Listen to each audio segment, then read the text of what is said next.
All units 1090, 1094, 1071 vehicle. Suspect would be a white male, unknown type handgun, Chevrolet IROC Camaro. Hi and welcome to Patrol Curriculum. I'm your host Dave Smith. Today we're going to talk about traffic stops from the perspective of a rural or small city officer. Now the important thing I want you to keep in mind, regardless of where you're assigned and regardless of where you patrol, today's program relates to you. I don't care if you're in the middle of downtown New York. There are going to be times when you're going to be in a traffic enforcement or any law enforcement capacity where you're acting alone. Simply put, backup is not available for you.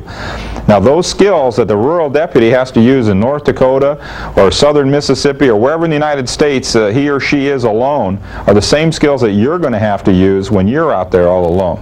So that's what I want you to keep in mind. This program is really for anybody doing law enforcement activity because it's going to also talk about key mental skills that you need when you're in an isolated situation. And believe me, you know as well as I do, you can be in the middle of a college football crowd in your uniform and feel pretty danged isolated, right? So here's what the program's going to be about. Ken Schwab, the director of the High Plains Institute in North Dakota, has come and talked to us about how to deal with these situations. Now Ken's been there. He was an Air Force patrol officer, as the Air Policeman Man of the Year one year, and then he was a Highway Patrolman Officer of the Year for the Arizona Department of Public Safety, and his beats, the ones he loved most, were the ones that were out there remote and rural. He knows what it is to do felony stops and traffic stops alone and remote, way out in the wilderness with absolutely no backup. In fact, backup had to be shipped in by airplane if you really needed it. And in that training on the job that he got, he developed concepts and theories for how to deal with those risks and threats that you face every day out there. Traffic stops are just one of the many things you confront.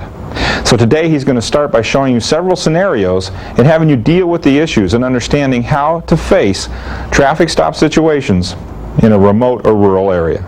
And I say you run them over. And they say, you run people over? Well, why not? Or you can simply turn slightly your wheel to the left and run him right over through his car door.